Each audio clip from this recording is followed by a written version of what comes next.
Time आप लोग संबित जी को जिता ही दिया था, थोड़ा ही कम रह गया, इस बार थोड़ा धक्का मार दीजिएगा। संबित जी भी 100% जीतेगा, इसमें कोई संदेह नहीं। भाई और बहनों, मैं असम से आता हूं। उड़ीसा से असम आधा है, मतलब उड़ीसा का बजट 2.5 लाख रुपया है, असम का बजट 1.5 लाख रुपया है। उड़ीसा में हमारे जो जीडीपी बोलते हैं 9 लाख रुपया का है, असम का जीडीपी 6 लाख रुपया का है। लेकिन मैं आपको थोड़ा बात बताना चाहूंगा। हमारा बीजेपी का सरकार है छत्तीसगढ़ में, हमारे बीजेपी का सरकार है मध्य प्रदेश में, हमारा बीजेपी का सरकार है असम में। मध्य प्रदेश में हर महीना हमारा माताओं और बहनों का बैंक अकाउंट में सरकार 1250 रुपया देता है। छत्तीसगढ़ में बीजेपी का सरकार है, हर महीना बैंक अकाउंट में हम लोग 1000 रुपया देता हूं। असम में बीजेपी का सरकार है, संबित जी हमारे कोऑर्डिनेटर है, इंचार्ज है। हम लोग हर महीना माताओं और बहनों का बैंक अकाउंट में 1250 रुपया देता हूं। लेकिन आप लोगों को, हमारे नवीन बाबू को सरकार में हमारे माताओं को कुछ मिलते हैं, कुछ महीना कुछ मिलते हैं, पंडियन कुछ देते हैं, आप लोगों को पंडियन कुछ देते हैं। आप लोगों ने तो ठीक नहीं बोला, पंडियन तो देते हैं। चुनाव का पहले आप लोगों को 2 खाली झोला दिया था दिया था कि नहीं? पंडियन ने दिया था कि नहीं? मोदी जी चावल भेजेगा और पंडियन खाली झोला देगा। अब देखिए कितना दिमाग कितना तेज चलता है। मोदी जी का चावल और पंडियन का झोला, यही है आज उड़ीसा का सच, यही उड़ीसा का सारे बात बताता है। भाई और बहनों, मोदी जी चावल भेजते हैं 5 केजी चावल, पंडियन आधा केजी दाल दे सकता था कि नहीं दे सकते थे? खाली बैग का जगह में आधा केजी दाल देने से दालमा भी बन जाते थे साथ में। लेकिन आप लोगों को उन्होंने खाली झोला ही हाथ में उठा दिया। भाई और बहनों, हम ऐसा करने वाला नहीं है। 10 तारीख भुवनेश्वर में बीजेपी का सरकार बनेगा। हम उड़ीसा का लोगों से, किसानों से धान 3100 रुपया में खरीदने का हम लोग काम करेगा, ये हमारा वादा है। भाई और बहनों, हर माताओं को जैसे असम में मिलता है, छत्तीसगढ़ में मिलते हैं, मध्य प्रदेश में मिलते हैं, हर माताओं को चुनाव का बाद, चुनाव हम जीतने का बाद में ही संबित जी और हमारे विधायक ओम प्रकाश जी दोनों हाथ में 50-50 हजार रुपया का भावसा लेके आप लोगों का घर में दोबारा जाएगा। ये मोदी जी का गारंटी है। आज चुनाव का परिणाम आएगा। 1 महीना का अंदर ही संबित भाई और ओम प्रकाश जी आपका घर में दोबारा जाएगा। हर माताओं का हाथ में 50,000 रुपया का भावसर प्रणाम सहित, सम्मान सहित अर्पण करने का काम करेगा। भाई और बहनों, ये मोदी का गारंटी है। और जो मोदी जी गारंटी देते हैं, शायद जो भी हो जाए, लेकिन मोदी जी का गारंटी कभी विफल नहीं हो सकता है। कारण मोदी जी का गारंटी है, गारंटी पालन करने का गारंटी ही मोदी जी का गारंटी है। भाई और बहनों, मैं आज पूरी संसदीय क्षेत्र में खड़ा हूं। यहाँ जब मैंने आया, मेरा नजर में आया, सब लोगों ने भुवनेश्वर से मुझको दुख से बताया कि जगन्नाथ मंदिर का रत्न भंडार का चाबी गायब है। कहाँ है चाबी? किसी का पता नहीं है। हाई कोर्ट में केस हुआ, हाई कोर्ट ने पूछा साबी कहां है, साबी नहीं है। नवीन बाबू ने जुडिशियल इंक्वायरी बनाया, इंक्वायरी रिपोर्ट विधानसभा में भी पेश नहीं हुआ। भाई और बहनों, वो साबी कहां है? पंडियन जी से मैं पूछता हूं, ये साबी आप कहां छुपा के रखा है? आप बोलिए हम लोगों को, आप हमें बोलिए ये साबी कहां है? पंडियन जी, मैं आपको बताना चाहता हूं, 10 जून तक समय है। 10 जून का पहले आप साबी निकाल के दीजिए। अगर 10 जून का पहले आप साबी निकाल के नहीं देता है, मोदी जी और अमित शाह जी पाताल का नीचे में भी वो साबी है, निकाल के ले आएगा। पंडियन जी आप सुन लो, अगर वो साबी आप पाताल का नीचे में भी रखा है ना, ये साबी हम लोग पाताल का नीचे जाके भी साबी लेके आऊंगा। किस लिए? ये उड़ीसा का अस्मिता का सवाल है, प्रभु जगन्नाथ का सवाल है। हम किसी का साथ कंप्रोमाइज नहीं करूंगा। भाई और बहनों, आज उड़ीसा आने से दुख लगते हैं। 5 साल में कोई युवाओं को नौकरी नहीं मिला। 1 लाख पोस्ट सरकार में खाली है। उड़ीसा का लोग गुजरात जाते हैं, महाराष्ट्र जाते हैं नौकरी का तलाश में। अगर गुजरात का सूरत में जाते हो, आप उड़िया भाई बहन को देखने मिलेगा। क्यों आया है? उड़ीसा में नौकरी नहीं है, इसीलिए हम यहाँ आया हूं। लेकिन महाप्रभु जगन्नाथ ने उड़ीसा को सब कुछ दिया है। आज उड़ीसा में जितना आयरन ओर है, उड़ीसा में जितना कोयला है, अगर उड़ीसा को अच्छा नेतृत्व मिले, गुजरात महाराष्ट्र भी उड़ीसा का साथ कंपटीशन नहीं कर पाएगा। इतना शक्ति उड़ीसा में है। लेकिन आज उड़ीसा को क्या सरकार मिला है? उड़ीसा को 5T का सरकार मिला है। ये 5T का मतलब क्या है? खाली झोला में 5T का सिंबल अंकित करना, यह सरकार है। मैं किसी को पूछा ये 5T का मतलब क्या है? 5T का स्कूल में टीचर नहीं है। 5T का जमाना में 1 लाख पोस्ट सरकार में खाली है, पोस्ट नहीं मिलते हैं। एक भुवनेश्वर में लोगों ने मुझको बोला कि दादा 5T का तो मतलब हमारा दिमाग में नहीं आते हैं, लेकिन 1T का मतलब हमारा दिमाग में आते हैं। मैं बोला भैया ये कौन सा टी है? बोले दादा वो टी का नाम तमिलनाडु है, वो टी का नाम तमिलनाडु है। इसलिए आज आप देखिए 1 लाख पोस्ट वैकेंट है, युवाओं का पास नौकरी नहीं है, लेकिन पंडियन का साथ सब कुछ है। पंडियन का साथ सब कुछ है। उड़ीसा का युवाओं का पास नौकरी नहीं है, लेकिन पंडियन का पास सब कुछ है। हमारा उड़ीसा में डॉक्टर है, इंजीनियर है, साइंटिस्ट है, सब कुछ है। लेकिन नवीन बाबू जब भाषण देते हैं ना, उनका माइक पकड़ने का काम भी पंडियन को मिलते हैं, उड़ीसा का युवाओं को नहीं मिलते हैं। मैं नवीन बाबू को पूछना चाहता हूं, अगर आप खुद ऐसा माइक में भाषण नहीं दे सकता है, ठीक है, लेकिन माइक में भाषण देने के लिए क्या उड़ीसा का कोई स्वाभिमानी युवक नहीं है जो आपका माइक पकड़ सकते हैं? कोई स्वाभिमानी युवक क्या आपका पास नहीं है? नवीन बाबू बोलते हैं नहीं नहीं, हमारा पास कुछ नहीं है, हम किसी को विश्वास नहीं करूंगा, हम खाली पंडियन को ही विश्वास करूंगा। 5T का मतलब क्या है? Team work. कौन सा टीम? नवीन बाबू और पंडियन का टीम एक जगह में, और सारे सार्क और उड़िया एक जगह में। यही दोनों टीम का इलेक्शन हो रहा है, यही दोनों टीम का चुनाव हो रहा है।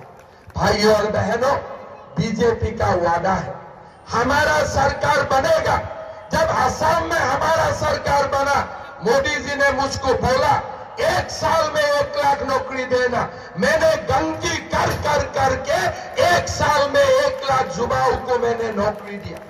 आज मोदी जी दोबारा उड़ीसा का जनता को गारंटी दे रहा है, हमारा जब सरकार बनेगा, पहला साल में ही हम लोग 1 लाख युवाओं को सरकारी नौकरी देने का काम करूंगा। भाई और बहनों, 1 लाख में भी हम ठंडा होने वाला नहीं हो। 5 साल में हम 3 लाख उड़ीसा का युवाओं को नौकरी देने का काम करूंगा। ये हमारा गारंटी है और ये गारंटी आज हम ये महाप्रभु जगन्नाथ धाम में यही गारंटी हम दोहराना चाहता हूं। भाई और बहनों, उड़ीसा में अद्भुत शक्ति है। उड़ीसा जैसा प्रदेश भारत में ही नहीं है आज, लेकिन उड़ीसा का सामने खतरा है, उड़ीसा का सामने संकट है। आज उड़िया का हाथ में कुछ भी नहीं है। आज हमें आवाज उठाना है। हम दोबारा उड़ीसा का स्वाभिमान हम लौटा के लाना है और संबित पात्र जैसा व्यक्ति को संसद में भेजना है। उड़ीसा का आवाज उठाने के लिए, उड़ीसा का आवाज उठाने के लिए हमें उड़िया चाहिए, संबित पात्र जैसा उड़िया चाहिए।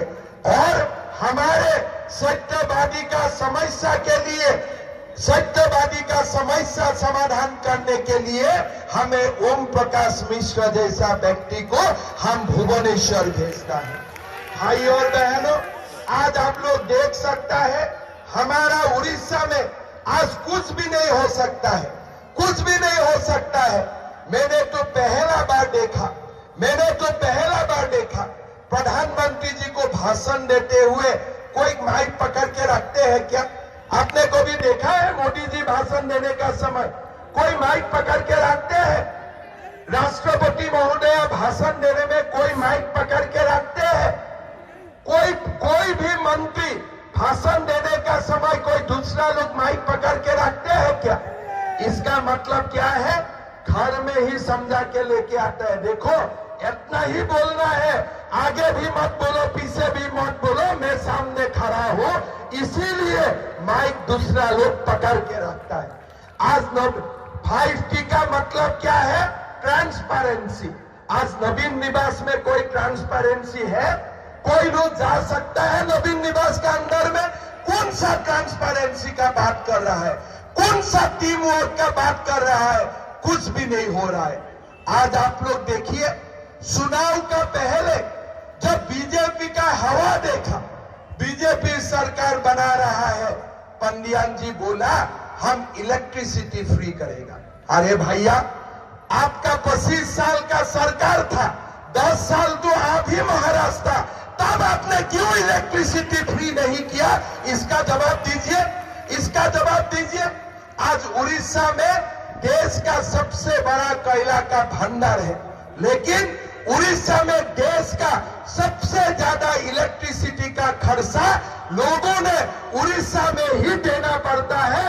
उड़ीसा में बिजली का खर्च सबसे ज्यादा है। और आज जब चुनाव आपका हाथ से निकाल रहा है, तो अब हमें बोल रहा है हम आपको अगली बार इलेक्ट्रिसिटी फ्री दूंगा। अरे, इतना सुविधा आपका पास नहीं रहेगा। आप जाके तमिलनाडु में जाके किसको इलेक्ट्रिसिटी फ्री देना है दो, लेकिन उड़ीसा का जो भी काम करना है बीजेपी सरकार करेगा, डबल इंजन सरकार करेगा। और इसीलिए हमें डबल इंजन का सरकार चाहिए। भाई और बहनों, हमें एक बार समझ लेना चाहिए, अगर नवीन बाबू पंडियन समझ गया कि बीजेपी का सरकार आ रहा है, इसीलिए उन्होंने अनंत फनन में बोला हम इलेक्ट्रिसिटी फ्री कर रहा हूं। क्या चुनाव का पहले आप लोग को क्या दे रहा था? चुनाव का समय बोल रहा है इलेक्ट्रिसिटी फ्री दूंगा, और चुनाव का पहले आप लोग का हाथ में क्या उठा दिया था? खाली झोला उठा दिया था। उठा दिया था कि नहीं खाली झोला आप लोगों का हाथ में? वो समय खाली झोला का जगह में इलेक्ट्रिसिटी बिल क्यों नील करके नहीं दिया? खाली झोला देने का जगह में इलेक्ट्रिसिटी खर्चा को मैंने माफ कर दिया, वो अनाउंसमेंट असेंबली में क्यों नहीं दिया? उनका जवाब नहीं है। भाई और बहनों, ये उड़ीसा सनातन का एक बहुत बड़ा सभ्यता का हिस्सा है। आज हमें मोदी जी का नेतृत्व में उड़ीसा को आगे लेके जाना है। भाइयों और बहनों, साथ साथ में हमें मोदी जी को 400 सीट भी देना है और 400 सीट में पूरी भी होना चाहिए। ये मैं आप लोगों को रिक्वेस्ट करूंगा। लोग पूछते हैं 400 सीट क्यों चाहिए? हम लोगों को बोलना चाहता हूं, जब मोदी जी ने 300 सीट मिला, मोदी जी ने देश को क्या दिया? मोदी जी ने देश को सीधा सीधी राम मंदिर देने का काम किया। जब मोदी जी का हाथ में हम लोगों ने 300 सीट उठा दिया। इस बार मैं दावा का साथ बोल सकता हूं, जब मोदी जी को 400 सीट मिलेगा, मोदी जी जरूर मथुरा में कृष्ण जन्मभूमि भी बनाएगा, वाराणसी में ज्ञानवापी मंदिर भी बनाएगा। भाई और बहनों, हमारा देश में यूनिफॉर्म सिविल कोड भी लाना है। एक व्यक्ति 3 शादियां करेगा, ऐसा मंजूर हमारा देश में हो ही नहीं सकता है। 400 सीट दीजिए, संबित पात्र को जिताइए, हमारा देश को यूनिफॉर्म सिविल कोड भी मिलेगा, ये हमारा गारंटी है। भाइयों और बहनों, हमारे और एक अधूरा काम है। आप लोग सब जानते हैं, हमारा जिगर की टुकड़ा एक अंग कश्मीर अभी भी पाकिस्तान में है। मोदी जी को 400 सीट दीजिए, पाक ऑक्युपाइड कश्मीर भी भारत का हो जाएगा, ये भी हम विश्वास करता हूं। भाइयों और बहनों, हमारा बीच में आज मोदी जी ने, आपने लास्ट टाइम आप लोगों ने बहुत कोशिश किया था, लेकिन जो भी कारण हुआ, संबित जी थोड़ी ही वोट से हार गया। लेकिन मोदी जी ने अपना काम अपना तब कम नहीं किया। मोदी जी ने इसी समय में पूरी में 1,80,000 लोगों को प्रधानमंत्री आवास योजना का घर देने का काम किया। आप लोग सोच सकता है, पूरी लोकसभा में मोदी जी ने 5,53,000 लोगों को नल से जल देने का काम किया। यही पूरी लोकसभा में मोदी जी ने 1,48,000 किसानों को कृषक सम्मान निधि देने का काम किया। यही पूरी लोकसभा में 12,09,000 लोगों को फसल बीमा योजना में नामांकित किया। यही पूरी लोकसभा समष्टि में ही मोदी जी ने 3,71,000 माताओं को और नवजातों को पोषण अभियान से जोड़ा। 32,000 माताओं को एलपीजी गैस कनेक्शन दिया। 16,10,000 लोगों को मुफ्त में अनाज देने का काम कर रहा है, खाली पूरी लोकसभा में ही, और बाकी में तो बाकी है। भाइयों और बहनों, ये सब कब हुआ है? जब संबित जी हारा है। अगर संबित जी जीतते थे तो उससे कितना गुना काम होते थे, आप खाली एक बार सोच लीजिए। भाइयों और बहनों, संबित जी खाली उड़ीसा का ही आवाज नहीं है। संबित जी हमारा देश का, बीजेपी का कार्यकर्ता का आवाज है। हमारा हिंदू सभ्यता का भी संबित जी आवाज है। आप लोग संबित जी को जिताइए, और संबित जी को जिताने वाला काम आप लोगों को लग रहा है कि संबित जी जीतेगा तो संबित जी ही काम करेगा। नहीं, संबित जी अगर जीतता है, संबित जी के लिए मोदी जी भी काम करेगा, अमित शाह जी भी काम करेगा, ये मैं आप लोगों को गारंटी का साथ बोल सकता हूं। भाइयों और बहनों, हमारा संबित जी में ये चुनाव में और एक नया रिकॉर्ड किया है। कोई भी ऐसा देश में पार्लियामेंट्री कॉन्स्टिट्यूएंसी नहीं है जहां में मोदी जी भी आया है, अमित शाह जी भी आया है। लेकिन अगले 2-3 दिन में 20 तारीख पूरी में मोदी जी भी आने वाला है और अमित शाह जी भी आने वाला है। इससे आप लोग समझ सकता है कि संबित पात्र बीजेपी के लिए कितना इंपॉर्टेंट है, बीजेपी के लिए कितना महत्वपूर्ण है। और जब संबित भाई पूरी का एमपी बन जाएगा, जगन्नाथ मंदिर का भी सारे द्वार भी खुल जाएगा। ये भी मैं आप लोगों को गारंटी का साथ बोल सकता हूं। जिताना है कि नहीं संबित भाई को? जिताना है कि नहीं संबित भाई को? ओम प्रकाश भाई को जिताना है कि नहीं? जिताना है कि नहीं? जिता तो देगा, लेकिन मेरा एक निवेदन है, 10 तारीख चुनाव हो जाएगा, थोड़ा सा 1-2 रुपया कलेक्ट करके हमें एक प्लेन का टिकट भी बनाना है। पंडियन जी को 11 तारीख उड़ीसा से हम तमिलनाडु तक सम्मान सहित पूरा स्टेट ऑनर का साथ हमें भेज देना है। इसलिए उड़ीसा का स्वाभिमान हमें रक्षा करना है। जय हिंद, वंदे मातरम। दोबारा मिलूंगा। संबित भाई और ओम प्रकाश जी एमपी एमएलए बनेगा। हम लोग को आना महीना में 100 महीना में जगन्नाथ जी का पास आने का मौका मिलेगा। आप लोगों से भी मिलते रहूंगा। जगन्नाथ मंदिर में तो मैं खुद आऊंगा, लेकिन संबित जी आप लोगों को मां कामाख्या का मंदिर में लेके जाएगा।